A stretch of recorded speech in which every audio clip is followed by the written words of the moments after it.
સ્વાધ્યાય 5 પ્રકરણ સ્વાધ્યાય છે દાખલા નંબર 1. હવે આને તમે કિંમત શોધો એમ કીધું છે તો આપણે જોઈએ કે z a + ib સ્વરૂપમાં ફેરવો બધું સરખું. હવે બળકો અહીંયા આપણે સ્ટાર્ટ કરીએ તો અહીંયા આ ક્લોઝ બ્રેકેટ ની અંદર i² અને અહીંયા 9 કારણ કે 9 દુ ને 18 આપણે ઘાત આવી ગયા છે. આપણે જોઈએ કે અહીંયા 1/i is equal -i અથવા તો આપણે જોઈએ કે અહીંયા એક કામ કરીએ 1/i². તો અહીંયા એકી ઘાત છે છોકરાઓ. તો અહીંયા એમ કહું કે અહીંયા 12 લઈ લો તો 12 દુ ને 24 થઈ જશે. 24 થાય ટોટલ 25 છે એટલે 1/i ફરી પાછા તમે મૂકી દો અને રેઝ ટુ 3 એટલે અહીંયા જો કે 12 દુ 24 24 માં એટલે 25 એટલે i 1/i⁻25 થઈ જશે. એક ઉપર ગમે એટલી ઘાત તો આન્સર એક જ આવશે. ઉપરની વાત કરીએ તો જોઈ લેજો સરખાઈ નહીં ન સમજાય અહીંયા ફોન કરીને પૂછવું જરૂરી છે. રેડી? તો હવે આનું સાદુરૂપ આપણે વિચારીએ તો i² = -1/9 પ્લસ અહીંયા પણ એ જ રીતે 1/i². i² = -1/12 into 1/i અને આપણે જોઈએ કે રેઝ ટુ 3. હવે એકી ઘાત છે અને માઈનસ ના માઈનસ રહેશે. હવે બેકી ઘાત છે માઈનસ કેવો થઈ જશે પ્લસ થઈ જશે અને એક ઉપર ગમે એટલી ઘાત હોય એક જ રહેશે એટલે પ્લસ 1/i રેઝ ટુ 3. હવે અહીંયા 1/i is equal -i -1 plus minus i raise to 3. હવે આ માઈનસ છે એ સામાન્ય કાઢી લઈ કારણ કે નડે નહીં એટલા માટે. એકી ઘાત છે ઉપર એટલે માઈનસ ના આગળ માઈનસ રહેશે. ધારો કે અહીં બેકી ઘાત તો માઈનસ પ્લસ થઈ જાય તો આપણે કહી શકીએ માઈનસ બ્રેકેટ ની અંદર 1 + i રેઝ ટુ 3. તો છોકરાઓ આનું સૂત્ર અગાઉ પણ મેં 2 થી 3 વખત તમને લખાયું છે. ફરી પાછું આપણે જોઈએ કે તમે એમ કહી શકીએ કે સૂત્ર a + b raise to 3 = aq + bq + 3ab અને છેલ્લે બ્રેકેટ a + b. આ સૂત્ર એનું બનશે. તમારે 8 9 10 માં બધે આવી ગયેલું છે. હવે a અને b આગળ આ માઈનસ છે એમનો a ની જગ્યાએ 1 b ની જગ્યાએ iq + 3 1i અને બ્રેકેટમાં 1 + i. રેડી? તો આપણે જો કે સાદું લઈએ તો માઈનસ એમનો 1i² into i એટલે i ક્યુબ થઈ જશે. હવે +3i જો એને ગુણી નાખો તો +3i into i એટલે i² આ -1 i² = -1 plus minus i થશે. પછી આ +3i અને આ 3 i² = -1 આપણે સાદું દઈએ તો માઈનસ બ્રેકેટ ની અંદર 1 3i plus +3i - i એટલે +2i. રેડી? પછી અહીંયા આવશે -3. આપણે જોઈએ કે માઈનસ બ્રેકેટ ની અંદર -3 + 1 -2 +2i બરોબર છે. હવે અહીંથી તમે 2 કોમન કાઢી શકો -2 પણ કોમન કાઢી શકો. આન્સર કઈ રીતનો છે એ આપણે ચેક કરીએ.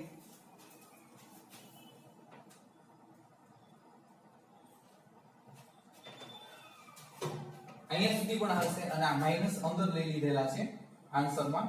આ માઈનસ પ્લસ -2i બરોબર. આ રીતનો આપણે જોઈએ કે આખો દાખલો છે એકદમ સરળ જ છે બાળકો.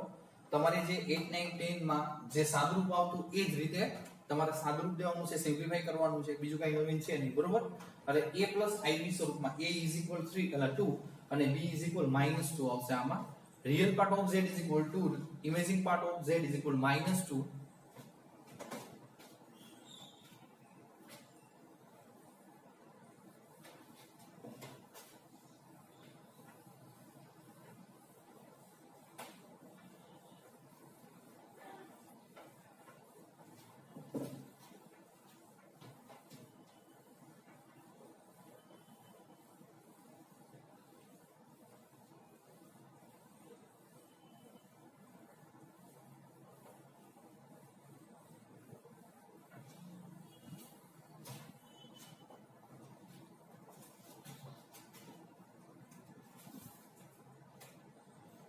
કોઈ પણ બે સંકર સંખ્યાઓ Z1 અને Z2 માટે સાબિત કરો કે, તો આપણે કહીએ Z1 છે ને a + ib લઈએ ધારો કે,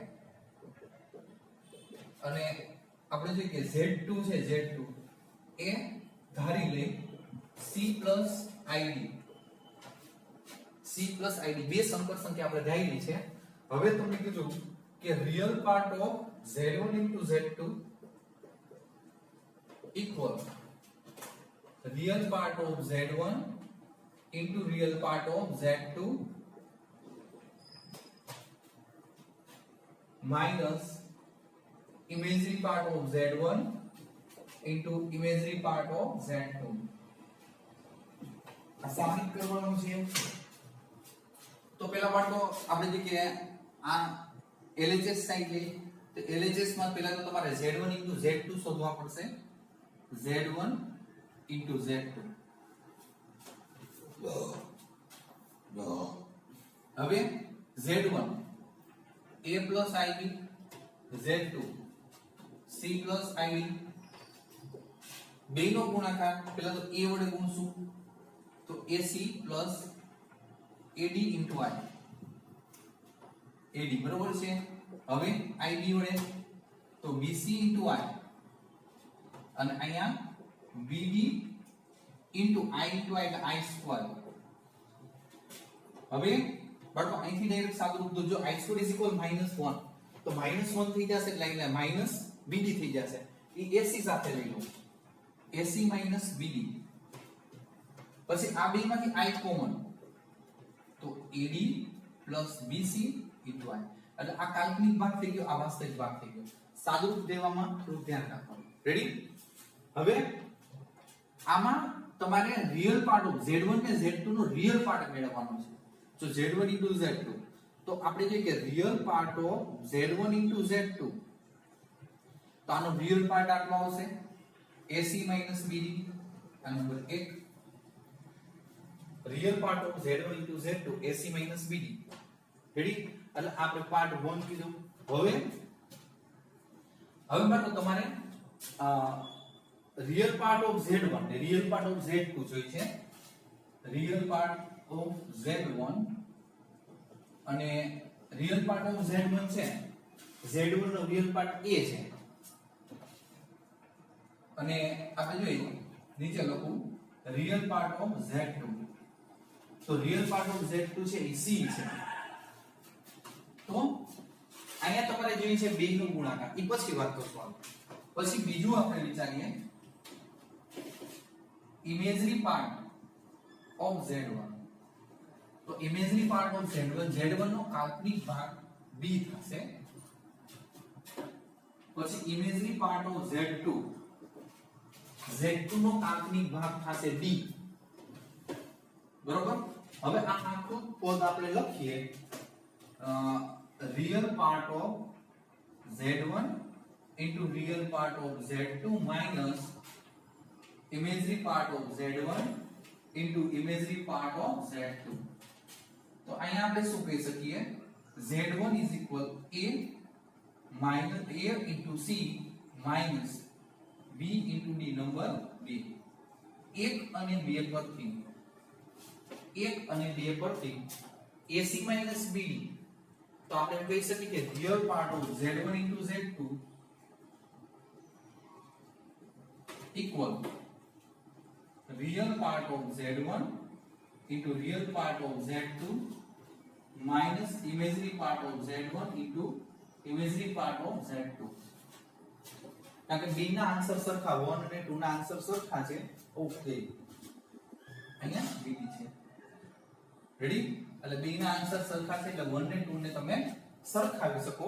એટલે તમારે જે આ ભાગ સાબિત કરવાનો તો એ આપણે સાબિત કરી દીધું. રેડી?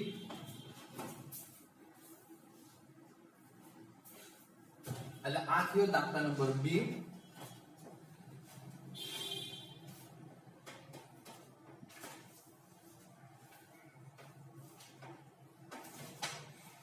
બે થી ત્રણ વખત જોઈ લેજો બાળકો. આના પછીનો દાખલો છે તો હાર્ડ છે, આવે લેતો નથી. આપણે જોઈએ કે આ બે પ્રેક્ટિસમાં સરસથી લઈ લેજો. આના પછીનો દાખલો મોટો પણ છે, બરોબર? આની સાથે લઈશ તો વળી પાછો કદાચ થોડી પ્રોબ્લેમ પડશે. પેલા બે ની પ્રેક્ટિસ કરી લેજો સરસથી.